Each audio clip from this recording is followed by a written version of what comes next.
Will Rogers Coliseum. Here it is. Nearly 100 years of tradition. The stories I could sit here and tell you about the many, many great events that have happened here. Right next door, my father watched Jimi Hendrix perform in 1970. And the legendary battles between the Fort Worth Wings and the Dallas Blackhawks are indeed part of local sports history. Why are we here on this evening? Why have we picked this facility to attend to for this interview? We're going to find out in a matter of seconds. My name is Vengeance David Fuller, and I've been a professional wrestler for 10 years. And I have chosen this location, this building, to address some of my critics, to address the history in this building, and to tell you a little bit more about me.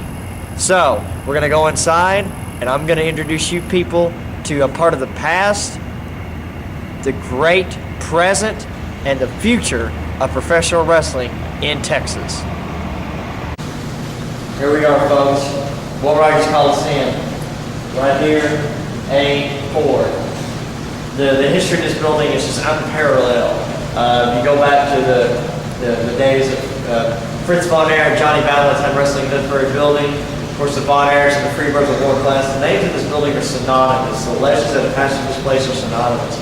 Andre the Giant, Stone Cold Steve Austin, Bret the Hitman Hart, The Undertaker, Jake the Snake Roberts, the Nature Boy Ric Flair, Sting, JBL, the Freebirds, the Von Erichs, Chris Adams, Gino Hernandez, Bruiser Brody, Abdullah the Butcher, the Missing Link.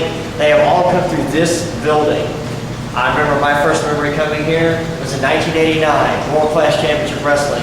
The main event, I remember one match that night, but the main event was Cactus Jack, known as Mick Foley, and General Skandor Akbar against Percy Pringle, who made known as Paul Bear, and Eric Ripley in a scaffold match. And the memory I took from that night was when Cactus Jack was thrown off the top of the scaffold. I've talked about the history of this building, the legendary battles between the Fort Worth Wings and the Dallas Blackhawks, Jimi Hendrix performing live next door at the Memorial Auditorium, Blood Rock also played with him that night, opened up, a legendary cult favorite band here in Fort Worth back in the 70s. Now, as we go through this building some more, I'm going to tell you about the present of professional wrestling. That being me, Vengeance David Fuller. So, we're going to go upstairs and take a look at some more history.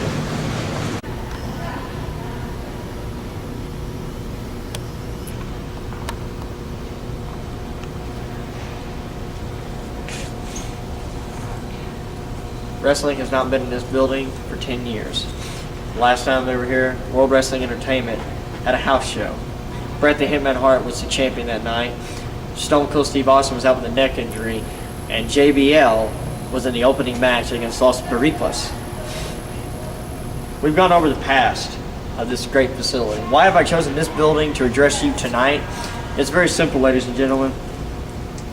For 10 years, I have been applying my craft and mastering it, becoming a professional wrestler here in Texas. The journey has not been easy. It has indeed been a journey.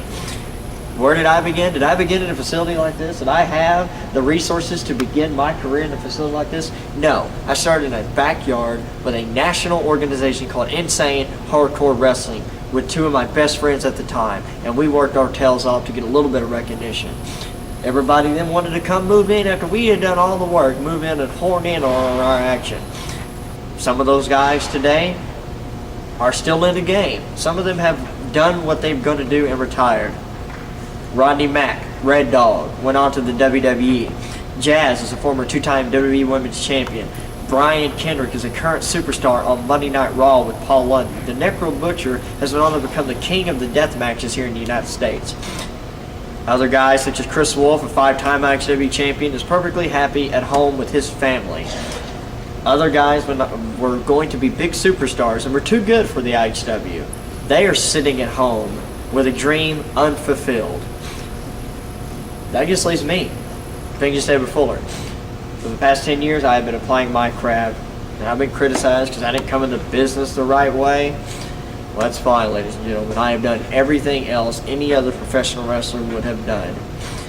I have bled, sweat, and paid the price like any professional wrestler has. You can bash me for my size, it doesn't matter. I have done more than most 300-pound guys will ever do. And as I said, I've been around for 10 years. So, The reason I'm here tonight, I'm addressing you from the Mecca of professional wrestling back in the day. This building is legendary. Anybody can pick up a video camera and do a promo and tell you exactly what they think. I have chosen this facility, and only a man like me, Vince David Fuller, only a man like me could come here tonight with the cooperation of the Will Rogers Memorial Center and do this and address you from here. So, that is my message to you. Now, we're